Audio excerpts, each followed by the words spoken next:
Hey everybody, it's Jason with Parallel Reality coming back with you today with an article from commentary.org dated June 1st, so just a couple of days ago from the time that I'm recording this, and it is entitled The Policies That Are Killing Israeli Soldiers. Excuse me, I'm not cutting that out. So let's just dive right into this bad boy here. It says 3 soldiers from Israel Defense Forces, or the IDF, were killed on May 28th when they encountered a Hamas booby trap in a building in Rafah.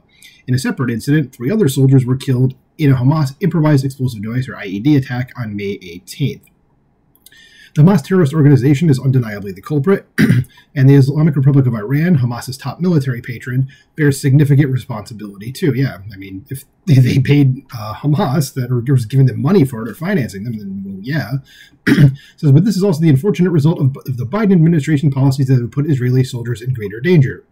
So yet another thing that you can point to Joe Biden and say, it's your fault. So it says, to understand why the White House bears some responsibility, we need only look back upon U.S. Gaza policy over the last 3 months. On the eve of the month-long Muslim holiday of Ramadan in March, the White House warned Israel to halt its military advance on Rafah. I remember that, and that was a stupid thing.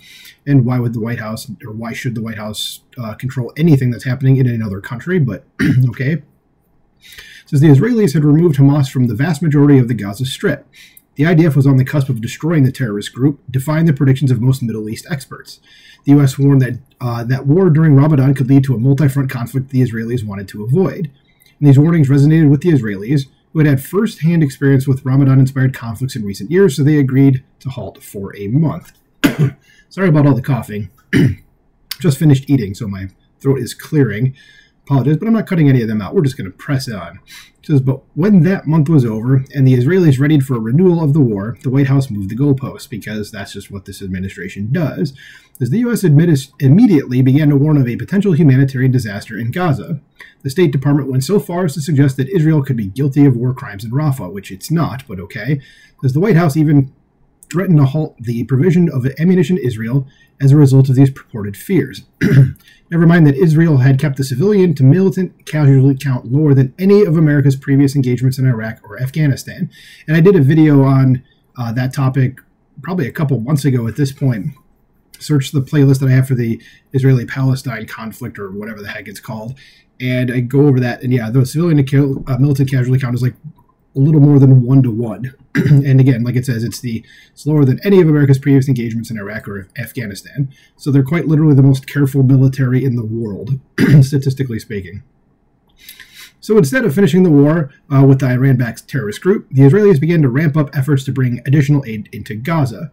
They began to move the estimated 1.4 million displaced Gazans out of Rafah to areas outside of the zone of direct conflict.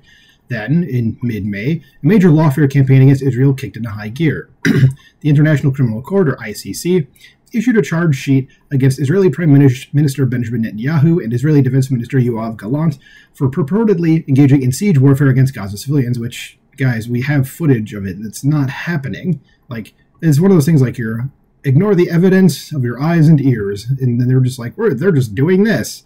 Idiots.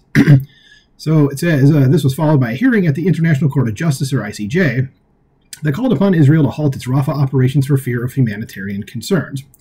The Biden administration opposed the ICC measure but failed to take any direct action to prevent it or to punish the court.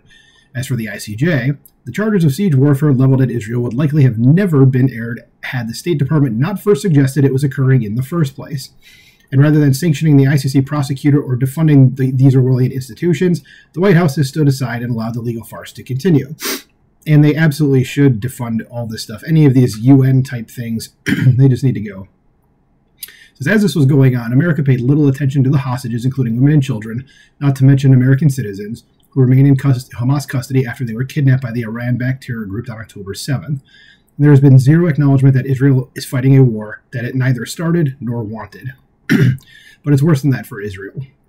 The cumulative effort of all of this over the last 3 months has prompted the IDF to halt its advance in Rafah and to move much slower than it originally anticipated. Jesus, keep clearing my throat. It's like I have a frog in there. So as these 3 months of relative quiet afforded Hamas and their terror masters in Tehran the time and space to prepare the lethal booby traps and IEDs that are now killing the Israeli soldiers. We must, of course, place the blame on Hamas and the Islamic Republic of Iran for the deployment of these deadly traps and bombs. but it's fair to say that that we are likely going to see a lot more death notices out of Israel in the coming weeks as Israel's ground operations in Rafah continue to widen, and as Israel soldiers are faced with more deadly Iranian and Hamas surprises. The time and space that Hamas and Iran needed to prepare these attacks, and attacks that will undoubtedly come, are the direct result of Biden administration policies, both explicit and implicit. And is that the end of the article? It is. Okay. Yeah, I was looking at the side over here, and the cursor was only like halfway down. And I'm like, all right, I know this usually means the end, but geez, only halfway down. Okay. Well, it's done.